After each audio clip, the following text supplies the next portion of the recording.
से दिक्कत है, मेन गेट उठा दिया गया। MLA 7 महीने से पीछे पड़ा हुआ है, संघ अलाउ नहीं कर रहा लगाने को वापस।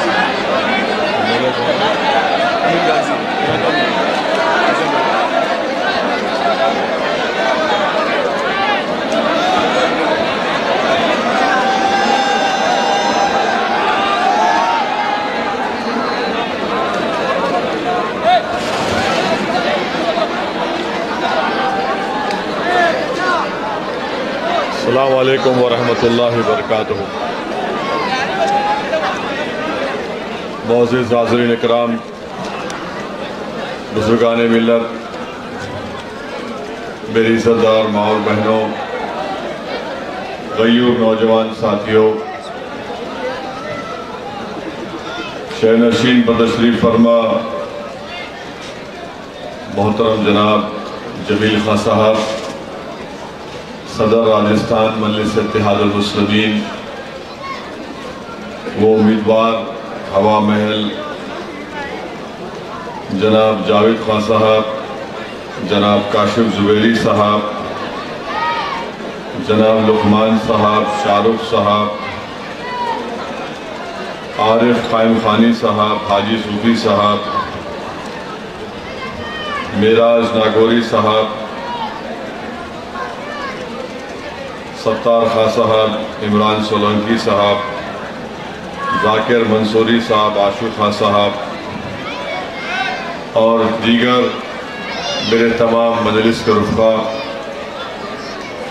मैं आप तमाम का बेहद शुक्रगुजार हूँ कि आपने अपना कीमती वक्त निकाल कर आज के इस इंतखाबी जलसे में शिरकत की। मैं आपके दरमियान में इसलिए आया हूं कि आप तमाम से ये अपील करूं कि 25 नवंबर के दिन आप तमाम मुत्तहदा तौर पर अपने एक एक वोट का इस्तेमाल करिए और आप अपना वोट हवा महल की असम्बली हल्के की तरक्की के लिए इस्तेमाल करिए। हवा महल की इस विधानसभा के विकास के लिए उसको अपने वोट का इस्तेमाल करिए, क्योंकि मैं हवा महल की इस असेंबली हल्के में पैदल चलकर भी देखा हूं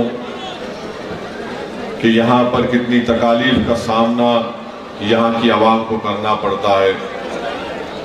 मैंने आपकी ज़बान से सुना कि कैसे हवा महल विधानसभा को मुकम्मल नजरअंदाज करके रख दिया गया। आप ही ने मुझको बताया कि यहाँ पर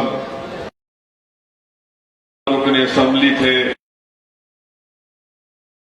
वो कांग्रेस इख्तिदार में रहने के बावजूद भी हवा महल की विधानसभा में तरक्याती या विकास के काम नहीं करवाए गए। मेरे अजीज दोस्तों और बुजुर्गों, मैं आपको बताना ये ज़रूरी समझता हूँ कि ये सिर्फ हवा महल की विधानसभा की हद तक नहीं है। अल्लाह ने मुझे मौका दिया हमारे मुल्क की सबसे बड़ी प्रदेश उत्तर प्रदेश को जाने का। मैंने उत्तर प्रदेश में बहुत से ज़िलों में जाकर वहाँ पर गांव में, उनके शहरों में देखा कि जिस गांव में, जिस शहर में, उस इलाके में जहाँ पर अल्पसंख्यक समाज के लोग रहते हैं, ख़ास तौर से मुस्लिम अक़लियत के लोग जो रहते हैं, वहाँ पर उस इलाके को यतीम और लावारिस करार दिया जाता है और वहाँ पर कोई तरीके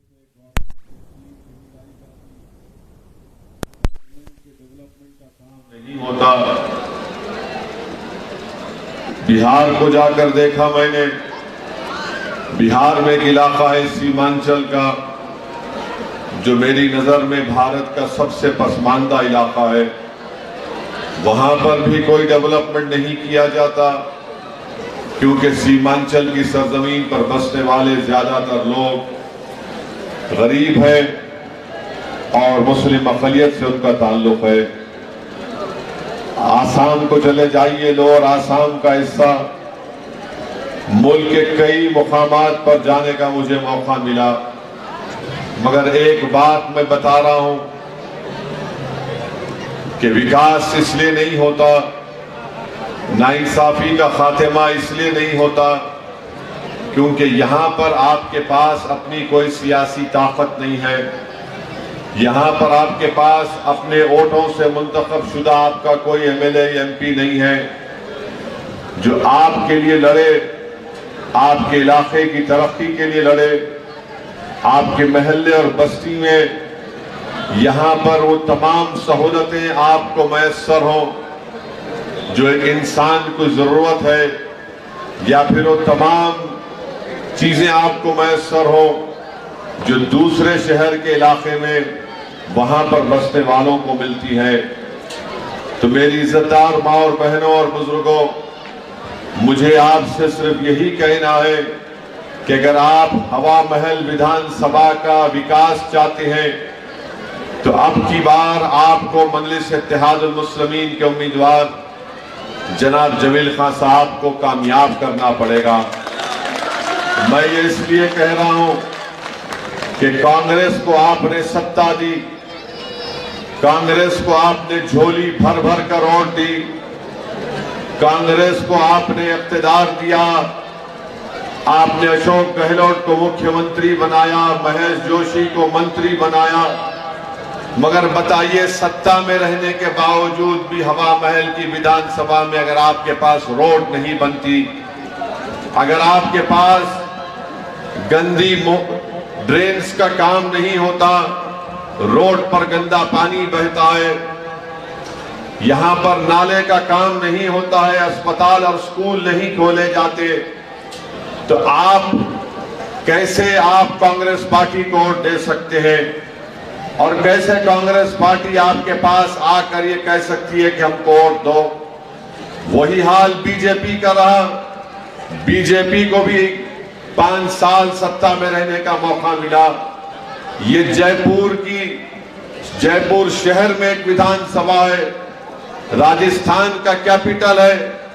अगर यहां पर हवा महल में काम ना बीजेपी ने करवाया ना कांग्रेस ने करवाया, तो अब ये आपकी जिम्मेदारी है कि आप दोबारा गलती मत करिए, बल्कि अपना एक वोट का सही इस्तेमाल करते हुए मजलिस इत्तेहादुल मुस्लिमीन के नुमाइंदे को कामयाब करिए।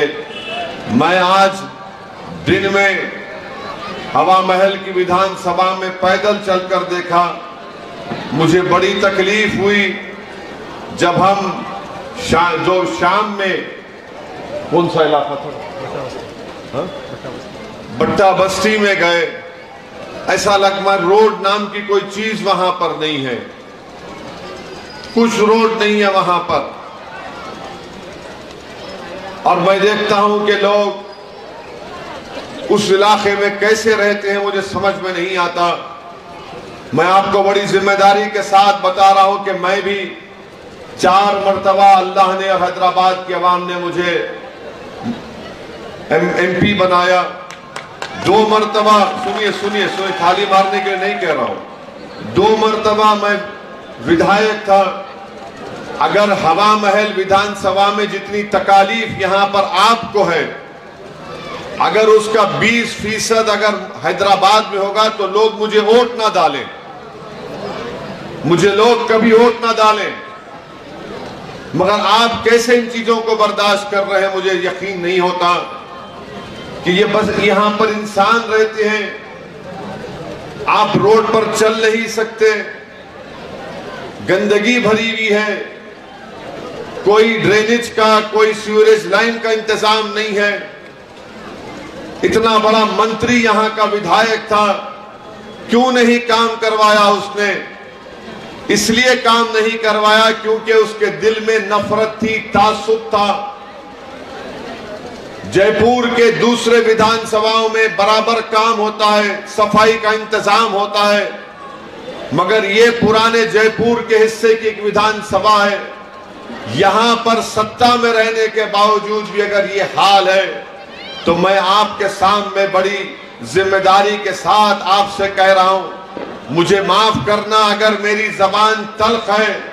आपको ये कोई हक नहीं पहुंचता कि आप दोबारा कांग्रेस पार्टी को वोट दें। यहां पर ये आपकी अब जिम्मेदारी है कि आप अगर इस विधानसभा में विकास चाहते हैं, आप यहां पर सफाई चाहते हैं, यहां पर रोड चाहते हैं, स्कूल चाहते हैं, ड्रेनेज का इंतजाम चाहते हैं, तो एक मर्तबा आप जमील खान साहब को वोट देकर कामयाब करिए। आप देखिए कि कैसे यहां पर विकास का काम होगा, कैसे यहां पर नाइंसाफियों का खात्मा होगा। कब तक आप कांग्रेस को वोट डालकर ठगे जाएंगे? कब तक आप बीजेपी का साथ देकर अपनी आने वाली नस्लों को बर्बाद करेंगे? तो मैं आपको ये बताने आया हूं कि आप 25 नवंबर के दिन एक अच्छा फैसला लीजिए। एक काबिल पढ़े लिखे नौजवान को आप यहां का विधायक बनाइए, ताकि हवा महल विधानसभा में वो तमाम चीजें हवा महल विधानसभा के आवाम को, जनता को मिले जो दूसरे विधानसभा में उनको सबको दी जाती है। इसीलिए मैं आपसे कह रहा हूं कि जब तक आपके पास सियासी ताकत नहीं आएगी, आपका कोई मसला हल नहीं होता है। मैं आपको बता रहा हूं, जिस प्रदेश से हम आते हैं वहां पर तेलंगाना हमारे 7 एमएलए हैं। आपको जानकर खुशी भी होगी और थोड़ी तकलीफ भी होगी कि मैंने, हमारी एक विधानसभा है जहां पर हमारा एमएलए है कौसर मोइनुद्दीन, उस विधानसभा का नाम कारवान है। उस एक विधानसभा में मैंने अपने मुख्यमंत्री से मुलाकात की और उनसे कहा 1 साल पहले कि इस पूरे विधानसभा में हमको नई ड्रेनेज की लाइन डालना है। मुख्यमंत्री ने मुझसे कहा कि असद भाई कितने एस्टिमेट कितना है? तो मैंने कहा कि सीएम साहब एस्टिमेट ये है। तो उसने देखा और 10 मिनट के अंदर मुझसे कहा कि आप जाइए, कल शाम तक हुकूमत इसकी मंजूरी का ऑर्डर आपको पहुंचाएगी। आपको मालूम, आपको बताना चाहता हूं कि पूरे कारवान के असेंबली हलके में 290 करोड़ की ड्रेनेज की नई लाइन डाली जा रही है, जिसमें वहां पर किले गोलकुंडा भी आता है। क्यों हुआ ये? इसलिए कि वहां पर आपका एमएलए था, मंत्री नहीं था हमारा एमएलए। हम कभी मंत्री बनेंगे, मगर हमने काम करवा लिया। जिस विधानसभा के एमएलए मेरे भाई अकबर हैं, वहां पर उन्होंने ऐसा ही किया। तो गवर्नमेंट ने उनसे कहा कि 300 करोड़ की नई ड्रेनेज लाइन की मंजूरी दी। इंशाल्लाह इलेक्शन के बाद आप देखना वहां पर काम शुरू हो जाएगा। हवा महल में आपको अभी जमील खान ने कहा कि नाले का काम नहीं होता।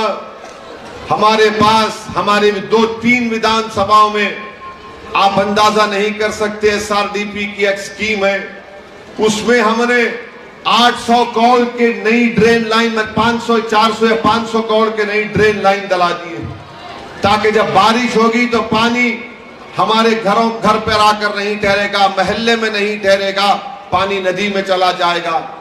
ये उसी वक्त होगा जब आप में शऊर बेदार होगा। अगर आप यही समझेंगे कि नहीं नहीं कांग्रेस पार्टी को जिताना हमारी जिंदगी का मकसद है, हम मर भी जाएंगे तो कांग्रेस को वोट डालते रहेंगे, तो फिर आप तकलीफ उठाएंगे। अगर आपको यह बताया जा रहा है कि देखो चुनाव है, बीजेपी को हराना है, इसलिए कांग्रेस का साथ दो, यकीनन बीजेपी को हराइए। मगर आपने बीजेपी को हराया था, आपने कांग्रेस को सत्ता दी। यहां का विधायक मंत्री था, उसने हवा महल के लिए क्या किया, अपने आप से सवाल करिए। मैं ये नहीं कह रहा हूं कि बीजेपी को मत हराइए, हम भी चाहते हैं कि राजस्थान में बीजेपी की सरकार ना बने, मगर इसका हरगिज मतलब तो ये नहीं है कि आप अपने घर में अंधेरा कर लें। आप अपने घर में अंधेरा कर लें, आप हवा महल विधानसभा में तमाम तकालीफ को उठाएं, हराइए बीजेपी को। हम सिर्फ 10 सीट पर लड़ रहे हैं, 200 के करीब विधानसभा की सीटें, आप 10 में से हमको कामयाब करिए, बाकी की सीटों पर बीजेपी को हराइए। हम आपको बताते हैं कैसा काम करवाया जा सकता है। मगर अगर आप यही समझेंगे कि नहीं नहीं कांग्रेस को वोट डालना है, हम जानते हैं कि हमारे जाने के बाद कांग्रेस के लोग आएंगे और आकर आपको बताएंगे, जिस तरह शैतान कान में खुसखुस करता है उसी तरह ये कल से शुरू कर देंगे कि असदुद्दीन ओवैसी जज्बाती भाषण तो देता है मगर हमको बीजेपी को हराना है। अरे बीजेपी अगर जीत रही है तो कांग्रेस की नाअहली की वजह से जीत रही है। अगर बीजेपी जीत रही है तो राहुल गांधी की कमजोरी की वजह से जीत रही है। अगर बीजेपी जीत रही है तो अशोक गहलोत के घुमंडी पने से जीत रही है, मजलिस की वजह से नहीं जीत रही है। कांग्रेस अगर अच्छी होती, कांग्रेस में हिम्मत होती तो देश का प्रधानमंत्री 2 मर्तबा नरेंद्र मोदी नहीं बनता। कांग्रेस में कमजोरी है, आप में नहीं है कमजोरी। आप तो वोट दे रहे हैं बराबर, मगर कांग्रेस वो वोट नहीं ले सक रही है जिससे बीजेपी को रोका जा सके। क्या आपको याद नहीं है 2018 में आपने सत्ता दी कांग्रेस को, उसके 3-4 महीने के बाद लोकसभा के इलेक्शन हुए, एक भी लोकसभा की सीट कांग्रेस ने नहीं जीत पाई। अगर मैं आपसे पूछूं यहां पर, क्या आपने जयपुर की पार्लियामेंट की सीट के लिए क्या आपने बीजेपी को वोट दिया? आपने वोट दिया बीजेपी को? कितनों ने नहीं दिया? हाथ उठाओ, हाथ उठाओ। शर्माओ मत, डरो मत मोदी से। तो कौन जीता यहां से? कौन जीता यहां से? कौन जीता? बीजेपी जीती एमपी की सीट? नहीं, बीजेपी एमपी की सीट जीती नहीं जीती? जीती ना। फिर तुम्हारे वोट का क्या हुआ? आपके वोट का क्या हुआ बताओ? आपका वोट कहां गया? कहां गया आपका वोट? वही तो हम बता रहे हैं आपको, वही तो हम आपसे बता रहे हैं कि कांग्रेस में ताकत नहीं है। राहुल गांधी सिर्फ भारत जोड़ो करते मगर सत्ता में आ नहीं सकते वो। वही तो हम बता रहे हैं आपसे, मगर आपका हमारा मामला ये कि जज्बाती हम हो जाते। नहीं नहीं भाई बताना है, नहीं नहीं भाई हम कुछ हम भूखे रहेंगे। नहीं नहीं सुनिए हमारी बात सुनिए। हम क्या कहते? नहीं नहीं हम भूखे रहेंगे मगर कुछ भी होगा हम एक। अरे तुम क्यों भूखे रहोगे? तुम क्यों अपने घर को अंधेरे में डालोगे? तुम क्यों अपने बच्चों के मुस्तकबिल को बर्बाद करोगे? अरे जिंदा रहो, जिंदा रहो। जिंदा रहोगे तो कुछ करोगे, किसी के लिए, अपने लिए करोगे, किसी और के लिए करोगे। अगर तुम ही मर जाओगे तो क्या तुम किसका फायदा करोगे, किसका नुकसान करोगे? बताओ मुझे। कब तक तुम जज्बात में आकर कांग्रेस को वोट देते रहोगे? मैं हरगिज ये नहीं कह रहा हूं कि तुम बीजेपी का साथ दो, मैं ये कह रहा हूं कि अपने लिए तो जियो कभी। तुम अपने लिए तो जियो कभी, अपने बच्चों के लिए जियो। तुम किसके लिए जिंदगी गुजार रहे हो? अरे आपने कांग्रेस पार्टी को कब से वोट दे रहे हैं? 1 पीढ़ी, 2 पीढ़ी, 3 पीढ़ी, 4 पीढ़ी। इंदिरा गांधी से लेकर राजीव गांधी अब तक आखिर क्या मिला आपको? बताओ मेरे को, सिवाय गुर्बत, इफलास और बर्बादी के क्या मिला आपको? फसादात मिले आपको, आपके इलाके में तरक्की नहीं हुई। मगर नहीं, कांग्रेस पार्टी क्या करेगी? कांग्रेस पार्टी के पास अगर कोई अलाउद्दीन का चिराग होता तो मैं भी बोलता उसको भी घस लो। इनके पास कुछ नहीं है। कांग्रेस पार्टी अगर आज भारत में, राजस्थान में मुस्लिम अल्पसंख्यक समाज अगर कमजोर है तो उसकी जिम्मेदारी पूरी कांग्रेस पार्टी पर आती है। मुझे यकीन है कि मेरे आज के इस बयान के बाद बहुत से कांग्रेस पार्टी के लोग नाराज होंगे, उनके पेट में दर्द शुरू होगा। मगर मैं जिम्मेदारी के साथ कह रहा हूं, अगर कोई कांग्रेस का नेता कहता है कि ओवैसी गलत कह रहा है तो बताओ जयपुर में कौन से चौराहे पर तुम मुझसे बहस करना चाह रहे, मैं आने को तैयार हूं। तुमको दलील देकर बताऊंगा, बल्कि हमने राजस्थान के अल्पसंख्यक समाज मुसलमानों की बर्बादी की दास्तान की किताब हमने छापी है। उस किताब को मैंने नहीं लिखा, उस किताब को माहिरीन ने लिखा है। जमील खान के पास वो किताब होगी, कोई पढ़ना चाह रहा है तो पढ़ लो। उस किताब में लिखा गया कि राजस्थान में 60% मुस्लिम बच्चे, उनके जिस्मों में खून की कमी होती है। जब बच्चे पैदा होते हैं मां के पेट से, 20-25% बच्चे में वजन नहीं होता जो उस उम्र में वजन रहना चाहिए। इसका जिम्मेदार कौन है बताओ? हमारे बच्चे स्कूल से बाहर हैं, इसका जिम्मेदार कौन है बताओ? हमारे बच्चे हायर एजुकेशन में खाली 2% हैं, आबादी में आप 11% है, इसका जिम्मेदार ओवैसी है। बताओ फिर क्या करोगे आप? मेरे भाई, अगर आज आप बेदार नहीं होंगे, फिर 5 साल के बाद चुनाव आएंगे। अगर आज आप बेदार होकर एक मर्तबा जमील खान के हक में अपने वोट का इस्तेमाल करेंगे, तो जालिम को मालूम होगा कि वो जुल्म नहीं कर सकेगा। हमारे हक छीनने वालों को मालूम हो जाएगा कि अब हमारा हक नहीं छीना जा सकता। हमारे नस्लों को बर्बाद करके रख दिए और आकर कहते हैं कि सेकुलरिज्म को जिंदा रखो। अरे कौन सा सेकुलरिज्म की तुम बात कर रहे हो? कौन सा सेकुलरिज्म? वो नसीर जुनैद को घाटमीका से किडनैप करके बीजेपी से ताल्लुक रखने वाले लोग हरियाणा ले जाकर उनको जिंदा जला देते हैं। जुनैद और नसीर की जली हुई लाशें उनके घर को जाती हैं। तो ये आपका मुख्यमंत्री अशोक गहलोत 15-20 दिन के बाद उस पीड़ित परिवार के घर को जाकर मिलता है। ये सेकुलरिज्म है, ये सेकुलरिज्म है कि मरने वालों को अब तक सिर्फ 5 लाख दिए गए। कोई कहेगा कि कांग्रेस की मंत्री है मोहतरमा जाहिदा। अरे मोहतरमा जाहिदा इतनी कमजोर है कि तुम उनको पैसे भी नहीं दिला सके जो सरकार ने कहा था 15 लाख दिए जाएंगे। इतनी हिम्मत नहीं है कि अशोक गहलोत के सामने जाकर कह सके कि कम से कम जो ऐलान किया गया था वो तो दे दो। मैं गया था नसीर के घर को, और जब घर को हम गए नसीर के, तो मुझे जानकर ये तकलीफ हुई कि मरने वाले की 5 औलाद हैं। उसका एक बड़ा भाई है जो नीम पागल है, उसकी 6 औलाद की जिम्मेदारी भी नसीर पर थी। एक परिवार का एक आदमी मर गया तो 11 बच्चे यतीम हो गए।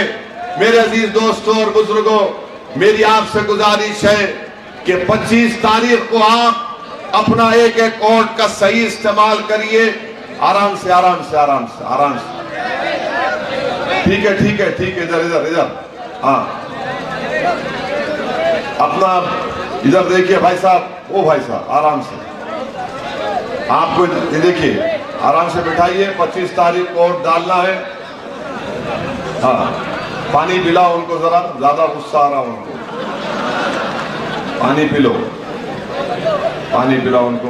आराम से बैठो बेटा, सुकून से पानी पियो। तो मैं आपसे यही बता रहा था कि आप इन चीजों पर गौर करिए, अपना एक वोट का सही इस्तेमाल करिए। मजलिस इत्तेहादुल मुस्लिमीन को आप अपना खिदमत करने का मौका अता फरमाइए। मजलिस राजस्थान में आई है तो इंशाअल्लाह ताला हमेशा यहाँ पर रहेगी। हम राजस्थान को छोड़कर जाने वाले नहीं हैं। और हम आपको बता रहे हैं कि जब पार्लियामेंट में हमारे 2 MP हैं। नरेंद्र मोदी की सरकार जो कोई भी कानून लेकर आती है पार्लियामेंट में, आप पार्लियामेंट का रिकॉर्ड उठाकर देख लीजिए कि मजलिस मोदी के खिलाफ, उस कानून के खिलाफ सबसे ज्यादा बोलने वाली है। आप जानते हैं कि CAA का, NRC का कानून नरेंद्र मोदी ने पार्लियामेंट में लाया। कांग्रेस के भी MP थे, दूसरी पार्टीज के भी एमपी थे, मगर सबसे पहले उस कानून के खिलाफ अगर किसी ने अपनी तकरीर में कहा मोदी के 300 एमपीज के सामने, तो मैंने उठकर कहा कि मोदी सरकार इसको ये काला कानून ला रही है, ये काला कानून भारत के संविधान के खिलाफ है। और मैंने मोदी की आंखों में आंखें डालकर अमित शाह के सामने कहा मैं इस कानून को फाड़ता हूं, मैं इसको नहीं मानता हूं। ट्रिपल तलाक का कानून लाया गया, बताओ किसने ट्रिपल तलाक कानून की दलाइल के साथ उसकी मुखालिफत की? 3 मर्तबा ट्रिपल तलाक का कानून लाया गया, मजलिस इत्तेहाद अल मुस्लिमीन ने उसकी मुखालिफत की। हर कानून जो पार्लियामेंट में आता है हम उसका दलीलों के साथ बीजेपी के गलतियों को दिखाते हैं। ये कांग्रेस वो पार्टी है, जब नरेंद्र मोदी की सरकार ने एक कानून को लाया यूएपीए का कानून, उस कानून में कांग्रेस ने बीजेपी का साथ दिया। आज वो कानून की बिना पर भारत की जेलों में हमारे नौजवान सड़ रहे हैं, 4-4, 3-3 साल से जेल में सड़ रहे हैं। पूछो इन कांग्रेस पार्टी के लोगों से कि तुमने अमित शाह के लाए हुए कानून का साथ क्यों दिया? अरे तुम असदुद्दीन ओवैसी को गाली देते हो, मगर तुमने यह कानून लाया। बीजेपी तो भारत की राजनीति से मुस्लिम समाज को बिल्कुल गायब कर चुकी है, मगर कांग्रेस पार्टी भी खामोश बैठकर देखती है। आपके राजस्थान में तिजारा एक विधानसभा है, वहां का बीजेपी का एक उम्मीदवार कहता है कि क्रिकेट मैच है इंडिया पाकिस्तान का, जो मुझे वोट देगा अगर तो वो इंडिया का है, जो नहीं देगा वो पाकिस्तान का है। मोदी जी अपने इस नमूने को समझाओ आप। कांग्रेस नहीं बोलेगी, कांग्रेस कब बोलेगी? आप राहुल गांधी के खिलाफ कोई बात बोल दो, कांग्रेस पार्टी को ऐसा लगता है कि उनके मुंह पर कोई पत्थर फेंक कर मारा है अगर राहुल के खिलाफ कोई बोल दिए। मगर वो बीजेपी का शख्स कह रहा है इंडिया पाकिस्तान का क्रिकेट मैच। अरे ये लोकतंत्र है और भारत के संविधान के तहत चुनाव होना है। अगर चुनाव को कोई क्रिकेट मैच कहेगा तो बताओ किससे नफरत की जा रही है? किसको, किस समाज को निशाना बनाया जा रहा है? किसको जलील और रुस्वा करने की कोशिश की जा रही है? माने जो बीजेपी को वोट नहीं देगा, इंडिया पाकिस्तान का क्रिकेट मैच होगा। बताइए, कांग्रेस खामोश बैठी हुई है, आप देखते जाइए। अरे रोज आए दिन कोई ना कोई बीजेपी का नेता कुछ बयान देता है, मगर कांग्रेस में सन्नाटा है, कांग्रेस में सन्नाटा है। अगर आपको मुझे बताया गया कि किसी ने जाकर कांग्रेस के बड़े नेता से कहा कि देखो ये इस तरह के अनाप शनाप बातें बक रहे हमारे बारे में, आप कुछ तो बोलो, तो उस कांग्रेस के नेता ने कहा कि मियां अब जाके सो जाओ, सब सुन लो, 25 तारीख के दिन नहा धोकर नए कपड़े पहनकर आकर हमको वोट दे दो। ये हम करेंगे, यानी कोई हमको गाली देगा, हमको रुस्वा करने की कोशिश करेगा, तुम मुंह नहीं खोलोगे। इंडिया पाकिस्तान का मैच कहता है। और एक बीजेपी का एक नेता, उसका नाम क्या है, संदीप दाइमा, उसने कहा कि मस्जिद, मदरसा और गुरुद्वारा को बर्बाद करना चाहिए। मैं सलाम करता हूं हमारे भारत के सिखों को कि उन्होंने इसके इस अनाप शनाप बकवास के खिलाफ आवाज उठाई। पंजाब के सिखों ने एहतजाज किया तो बीजेपी ने इस संदीप दाइमा को अपनी पार्टी से निकाल दिया और उसने अपने बयान में क्या कहा कि मेरे मुंह से गलती से निकल गया गुरुद्वारा। तो बताओ मोदी जी, क्या मदरसे और मस्जिद को कोई बर्बाद करेगा? गुरुद्वारा पे तो उसने कह दिया, आपने उसको निकाल दिया, तो फिर मस्जिद मदरसे का क्या होगा? क्या कांग्रेस पार्टी ने इस पर कुछ कहा? कुछ नहीं कहा, क्योंकि कांग्रेस पार्टी जानती है कि मियां कहां जाएगा हमको छोड़कर। कांग्रेस पार्टी जानती है कि मियां नहीं जाएगा हमको छोड़कर। कांग्रेस पार्टी अब ये भूल चुकी है कि मियां को समझाने के लिए एक और मियां शेरवानी पहन के आया है। अब वो गया जमाना कांग्रेस पार्टी के तुम जो चाहे करो हम सुनते जाएंगे। नहीं कांग्रेस पार्टी वालों, मोदी जी याद रखिए, अगर आपके नमूनों में जबान 1 इंच की है तो मेरी जबान बहुत लंबी है, बहुत बोल सकता हूं मैं इतना बोल सकता हूं मोदी जी कि तुम भी मेरी जबान का मुकाबला नहीं कर पाओगे। चुनाव है तो चुनाव के अखलाक के दायरे में रहकर बातचीत करनी चाहिए, मगर बीजेपी के लोग बके जा रहे अनाप शनाप, और कांग्रेस के लोग सिर्फ राहुल गांधी पर कुछ बोल दिए तो अचानक हरकत में आते हैं। अरे इंडिया पाकिस्तान का क्रिकेट मैच, मदरसा मस्जिद की कोई बात करता है, कुछ नहीं, मगर आपको सबक सीखना है, हमको सबक सीखना है, तमाम कमजोर तबकात को सबक सीखना है कि सिखों में अभी भी इज्जत और उनकी हमीयत बाकी है। सिख खड़ा हुआ और कहा कि कैसे तुमने गुरुद्वारा का नाम लिया। कहां गए कांग्रेस के अल्पसंख्यक समाज के एमएलए, मुस्लिम एमएलए? मुंह नहीं खोलते। क्या तुमको इसलिए जिताया गया कि तुम अशोक गहलोत के पास, उसके पैरों के पास बैठकर उसकी चमचागिरी करो? बताइए, आप 9-9 जीत कर आए, ये अनमोल रतन है 9, कुछ काम के नहीं है, कुछ काम नहीं कर सकते। मेरे अजीज दोस्तों और बुजुर्गों, अभी हमको बताया गया कि जामा मस्जिद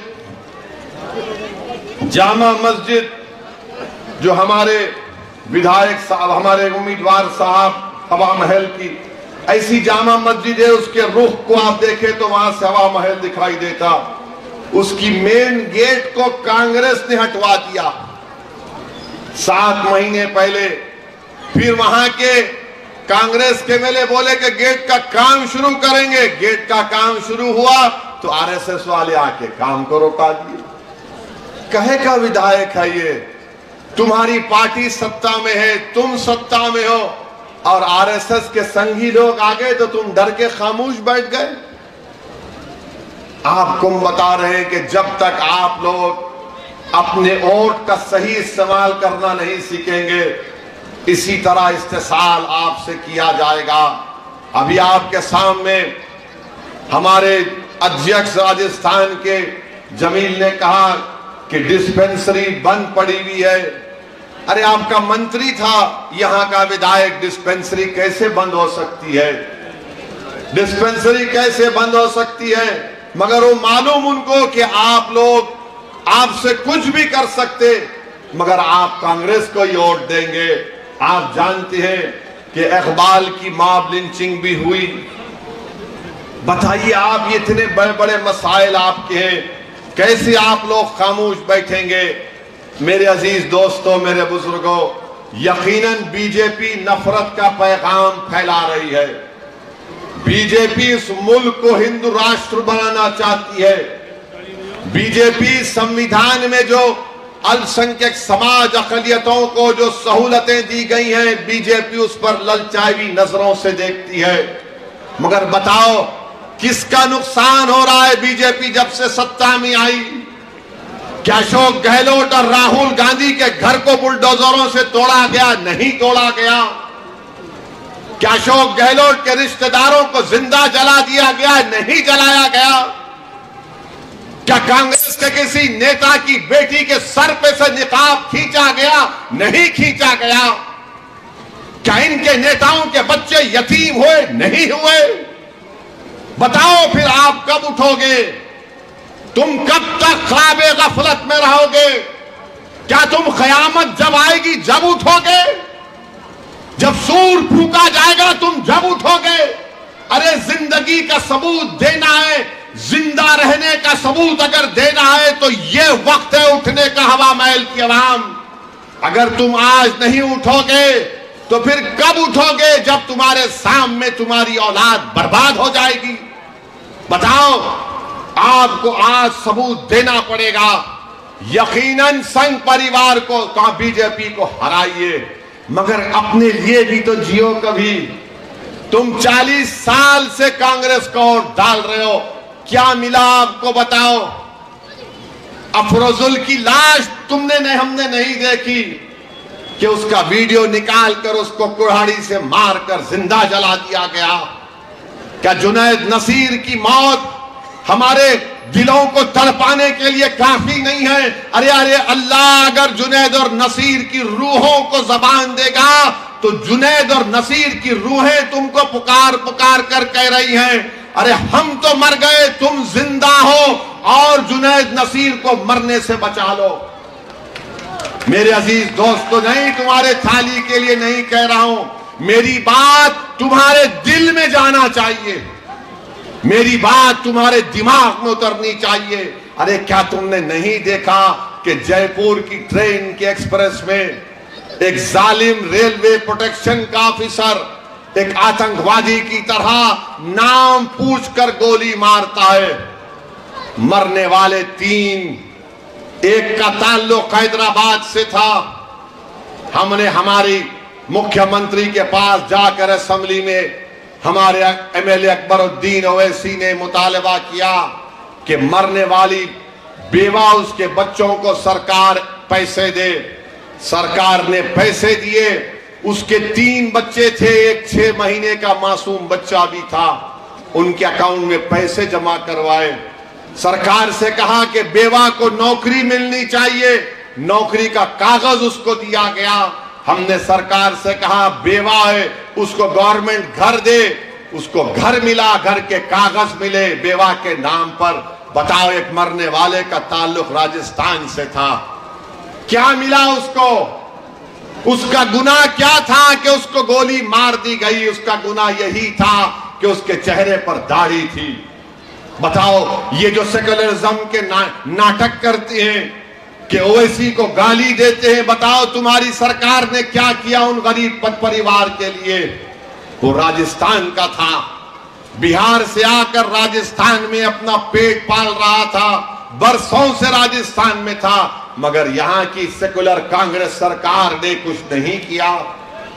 मेरे अजीज दोस्तों और बुजुर्गों, हम आपको बता रहे हैं, याद रखिए, अगर आप नहीं उठेंगे, मुझे छोड़ दीजिए, मैं अपनी जिंदगी गुजार लूंगा। मैं पहले भी कहा, आज भी कह रहा हूं, मैं आपका था और आपका रहूंगा। मैं आपका दीवाना था, जिंदगी जब तक अल्लाह बाकी रहेगा मैं आपके लिए लड़ता रहूंगा। मगर एक बात याद रखो, नहीं एक बात सुनो मेरी बात, एक बात याद रखो, आपका क्या होगा फिर? आपका क्या होगा? कभी आपने सोचा कि कौन तुम्हारी लड़ाई लड़ेगा? आप देखो, राजस्थान में हमारे राजपूत भाइयों का नेता है, गुज्जर समाज का नेता है, जाट समाज का नेता है, दलितों का नेता है। बताओ तुम्हारा नेता कौन है? कहां से आएगा? कोई आसमान से नहीं आएगा, कोई जमीन से निकल कर नहीं आएगा। तुमको बनाना पड़ेगा, तुमको अपने इत्तेहाद से बनाना पड़ेगा, आपको अपने आंसुओं से बनाना पड़ेगा, आपको अपने दुआओं से बनाना पड़ेगा, आपको अपने हौसलों से बनाना पड़ेगा, आपको अपने अज़म से बनाना पड़ेगा, आपको अपनी जिद से बनाना पड़ेगा, आपको जालिमों से मुकाबला करके अपने नेता को बनाना पड़ेगा, ताकि आने वाले 20-25 साल तक वो आपकी खिदमत करता रहे। अगर आप ही नहीं उठेंगे तो कहां से आएगा? बताओ। मेरे अजीज दोस्तों, मेरी इज्जतदार माँ और बहनों, मेरी आपसे एक ही अपील है कि आप इंशाअल्लाह ताला, मुझे यकीन है कि आप अपने इस बार अपने वोट का सही इस्तेमाल करिए। डरने और घबराने की जरूरत नहीं है। इतना नुकसान आप और हम उठा चुके हैं, अब नुकसान उठाने के लिए बचा क्या है? जब जिंदा बच्चों को, नौजवानों को उठाकर जिंदा जला दिया जाता है तो क्या बचता है हमारे पास? मुझे किसी एक कांग्रेस के नेता ने कहा था, किसी एयरपोर्ट पर कहीं पर मिले मुझसे और मिलकर कहा, ओवैसी साहब हम हार जाएंगे तो क्या होगा।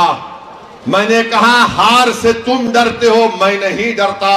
बोले इसका मतलब क्या है।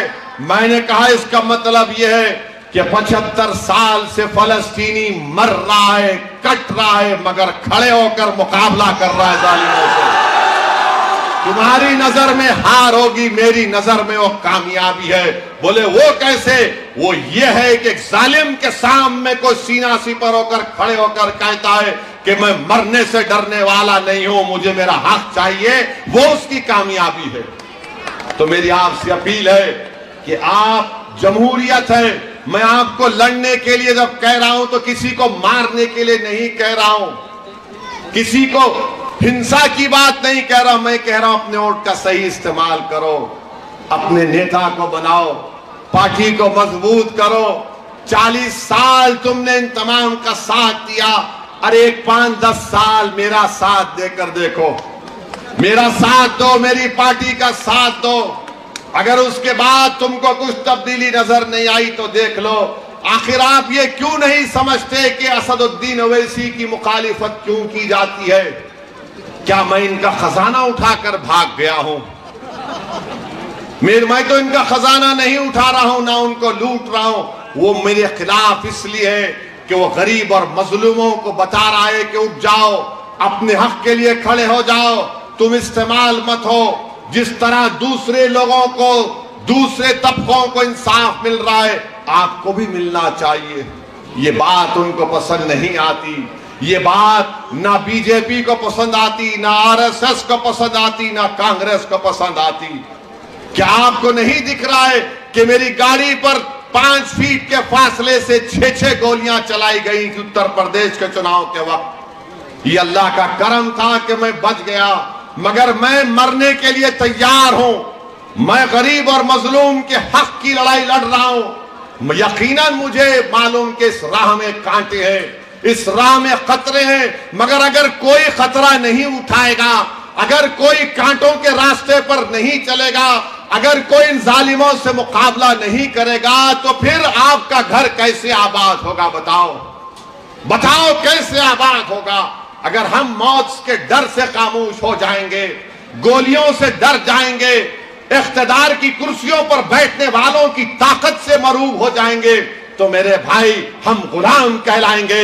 मुझे गुलामी कबूल नहीं है, मैं आजादी को पसंद करता हूं। मैं जिंदा रहूंगा तो पूरी इज्जत के साथ जिंदगी गुजारना चाहूंगा। मैं बेइज्जती को अपनाने वाला नहीं हूं, मैं किसी के सामने सर झुकाने वाला नहीं हूं। इसलिए कि भारत का संविधान सबके लिए बराबर है, चाहे मोदी हो, राहुल हो, गहलोत हो, ओवैसी हो, सबको मान सम्मान मिलना चाहिए। ये लड़ाई आपके मान सम्मान की लड़ाई भी है, ये लड़ाई आपके मान सम्मान की लड़ाई है। आप बताइए, आप इख्तिदार छोड़िए, आप अपने एमएलए को कामयाब करिए और फिर देखिए कि इंशाअल्लाह ताला कैसे तब्दीली पैदा होगी। मुझे आखिर में कहना है कि कल हमारे भाई अकबरुद्दीन ओवैसी का एक जलसा है भट्टा बस्ती में और रामगंज में। अगर आपके पास वक्त है तो जरूर तशरीफ लाइए। और वो मुझसे बेहतर इंसान है, मैं कह रहा हूं मुझसे बेहतर इंसान है, मुझसे काबिल है और मुझसे बेहतरीन तकरीर करने वाले हैं। तो आपके पास वक्त है तो जरूर आइए। मगर आप तमाम से एक दर्दमंदाना अपील कर रहा हूं कि अपने वोट का सही इस्तेमाल करो, अपने वोट का सही इस्तेमाल करो। देखो अपने आप पर, पूछो अपने आप से कि हमने क्या पाया, क्या खोया। और इसको देखकर जो बात आपका दिल कहेगा, दिल की मानो दिमाग से तुम सोच सोच कर 40 साल में बर्बाद हो चुके हो।